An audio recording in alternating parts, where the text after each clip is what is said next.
अस्सलाम वालेकुम। Welcome to physics sources.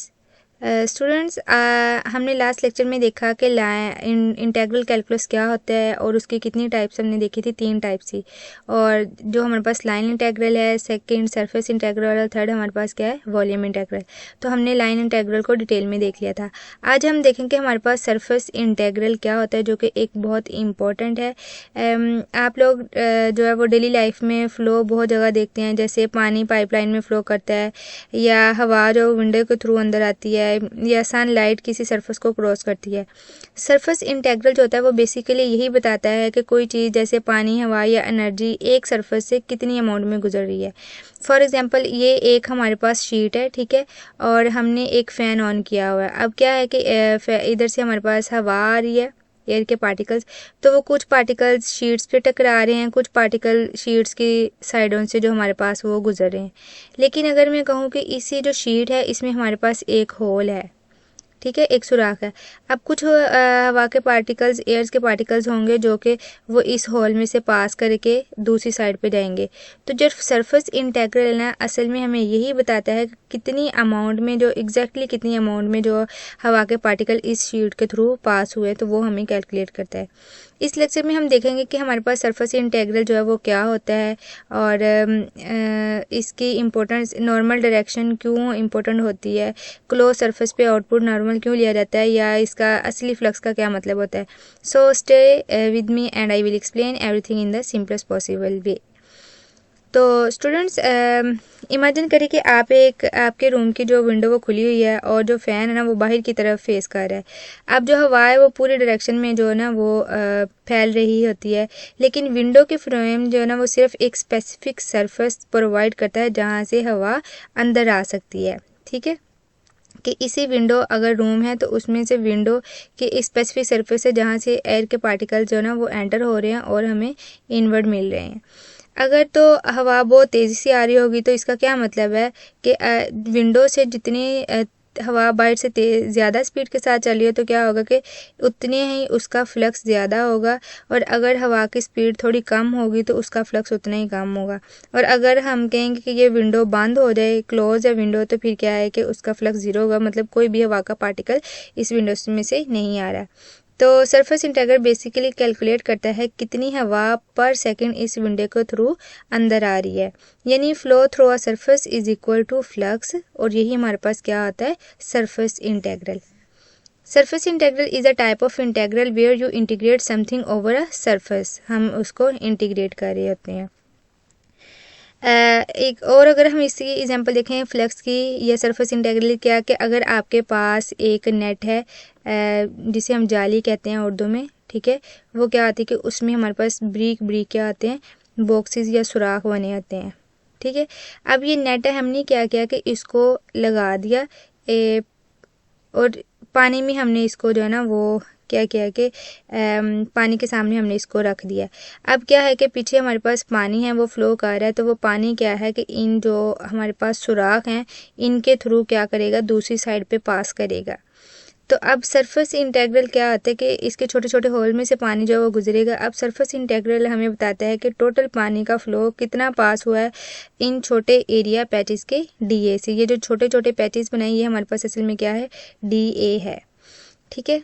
तो सरफेस इंटीग्रल क्या है, ऐड करता है छोटे छोटे एरिया पीसीस डीए को, जो हमारे पास ये हैं डीए के, जिनके थ्रू कोई फ्लो हो रहा होता है। और हम इसको जो फार्मूला है हमारे पास इंटीग्रल कहते हैं सरफेस और वी डॉट डी ए। यहाँ जो वी है वो हमारे पास वेक्टर फील्ड है, यानी जहाँ जहाँ फ्लो हो रहा होता है, ठीक है। डी ए हमारे पास क्या है कि वो टाइनी पैचेस होते हैं सरफेस के, और इससे कितना फ्लो इस पर्टिकुलर पैच से पास हो रहा है ये बताता है। तो total flow through a whole surface हमारे पास क्या होगा, वी डॉट डी ए। हर सरफेस के दो नॉर्मल्स होते हैं, ठीक है। अच्छा, अब ये कि D A also has a direction which is the normal direction, कि हमारे पास ये डी ए इसकी भी जो डायरेक्शन होती है वो नॉर्मल की तरफ होती है। कैसे, वो हम अगर देख लेते हैं। This direction is important because the dot product depend. कैसे, अगर ये डॉट प्रोडक्ट है तो आपको पता है कि कोस थीटा हम यूज़ कर रहे होते हैं, ठीक है।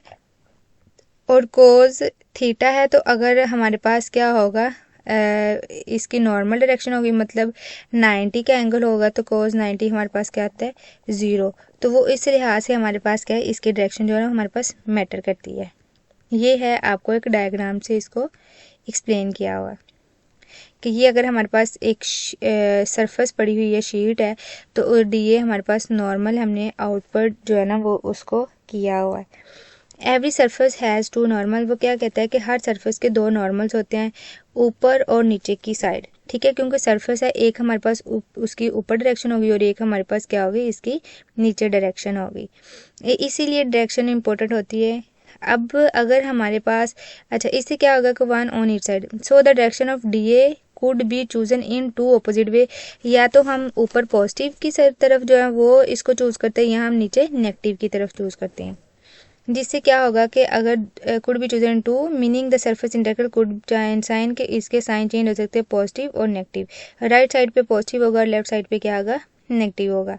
इफ़ वी सरफेस, अगर तो वो कह रहा है कि हमारे पास जो सरफेस है वो क्लोज्ड है, फॉर एग्जांपल बलून ले लें, स्फीयर ले लें, तो उस या कोई भी बॉक्स, तो उसमें हमेशा जो आउटवर्ड नॉर्मल लिया रहता है, जो नॉर्मल लिया रहता है ना वो हम आउटवर्ड लेते हैं। फॉर एग्जांपल ये बॉक्स है तो हमने इसके आउटवर्ड जो है ना वो नॉर्मल लिया हुआ है। ठीक है, ये वाला नॉर्मल हमारा फ्रंट साइड का है। ठीक है, ये हमारा राइट साइड का है, ये हमारा ऊपर वाली टॉप साइड का है, ये हमारे पास क्या है लेफ़्ट साइड का है, और ये जो है बैक साइड का नॉर्मल है, और ये क्या है डाउनवर्ड साइड का। ठीक है, तो हमने हमेशा नॉर्मल क्या लेना होता है, इसका आउटवर्ड लेना होता है।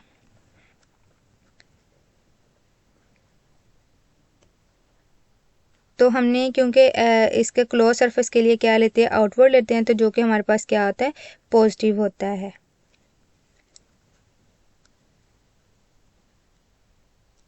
अच्छा, हम बात करते हैं अगर हमारे पास जो v है वेक्टर फ्लूइड का फ्लो हो, सरफेस इंटीग्रल हमारे पास क्या होगी, इज इक्वल होती है total mass passing through surface पर सेकंड, जिसे हम क्या कहते हैं, फ्लक्स कहते हैं। नॉर्मली सरफेस इंटीग्रल जो ना वो सरफेस चेंज होने से चेंज हो जाता है, लेकिन कुछ स्पेशल वेक्टर फील्ड्स में रिजल्ट बाउंड्री लाइन पर डिपेंड करता है, सरफेस से नहीं करता। हम देख लेते हैं कि क्या वो कह रहे हैं कि देर इज़ नो फिक्स। अच्छा, अगर तो हमारे पास ओपन सरफेस है, क्लोज सरफेस के लिए हमने क्या किया था कि आउटवर्ड लेते हैं, लेकिन अगर हमारा सरफेस ओपन है तो उसके लिए कोई भी रूल नहीं है, आप कैसे भी वो जो है ना वो ले लेते हैं। आपका वो rules either side can be chosen as per, तो कोई भी साइड जो हम ना वो ओपन ले लेते हैं। If the vector field represent how fluid is flowing, then the surface integral gives you how much fluid flow through the surface per second। तो यही हमारे पास क्या है, फ्लक्स है। ठीक है, this is why surface integral also called flux integrals, because they measure flow through a surface. तो हम मैयर कर रहे होते हैं कि अगर हमारे पास ये नेट है तो इसके जो छोटे छोटे हमारे पास सुराख हैं या एरियाज हैं, डी ए स्मॉल पैचेज हैं, उनमें से कितना जो है ना वाटर, फॉर एग्जांपल वाटर ले तो वो कितनी मिकदार में पानी जो है ना वो मूव करे। Normally if you choose a different surface with the same boundary the value of the surface integral changes. तो यही है कि अगर कुछ ऐसी हमारे पास सरफेस, नॉर्मली जो सरफेस इंटीग्रल होती है ना वो चेंज होने से चेंज हो जाती हैं, लेकिन कुछ स्पेशल वेक्टर फील्ड में रिजल्ट बाउंड्री लाइन पे डिपेंड करता है, सरफेस पे वो डिपेंड नहीं करता।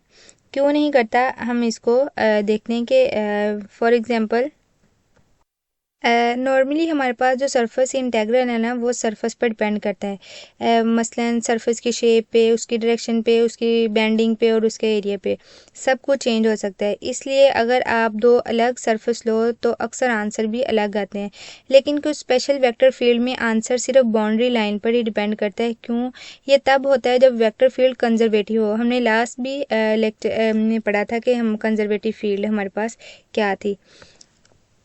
तो कंजर्वेटिव फील्ड क्या है कि types of vector field where the surface integral give the same result no matter which type of surface you choose as long as the surface share the same boundary line. तो इसमें क्या आता है कि ये तब होता है जब हमारे पास वेक्टर फील्ड कंजर्वेटिव हो या फिर उसका कर्ल जो है ना हम ले होते हैं डेल क्रॉस एफ। हमारे पास क्या होता है, कर्ल ऑफ डाइवर्जेंस हमने पढ़ा था ना, क्या होता है वो ज़ीरो होता है। ठीक है, तो डेल क्रॉस एफ जिनका क्या हमारे पास ज़ीरो हो, तो ये सच फील्ड, ये ऐसी जो फील्ड होती है ना, वो हमारे पास क्या था, इरोटेशन फील्ड्स भी हम उन्हें कहते हैं, क्योंकि कर्ल ज़ीरो होने से सरफेस मैटर नहीं करता, जो कि हमने स्टोक्स थ्योरम में देखा था। इससे क्या आता है कि सरफेस को चेंज करने से आंसर चेंज नहीं होगा, क्योंकि जवाब जो है ना वो हमेशा बाउंड्री से ही डिसाइड किया जाता है, सरफेस से नहीं किया जाता है। बस यही जो कंडीशन है ना, दोनों सरफेस की बाउंड्री सेम हो, वेक्टर फील्ड का कर्ल ज़ीरो हो, तो ये कंजर्वेटिव होती है। अगर फील्ड का कर्ल ज़ीरो है तो इसका क्या मतलब है, उसकी कोई ट्विस्टिंग, कोई रोटेशन या सर्कुलेशन अंदर से ही एग्जिस्ट ही नहीं करती।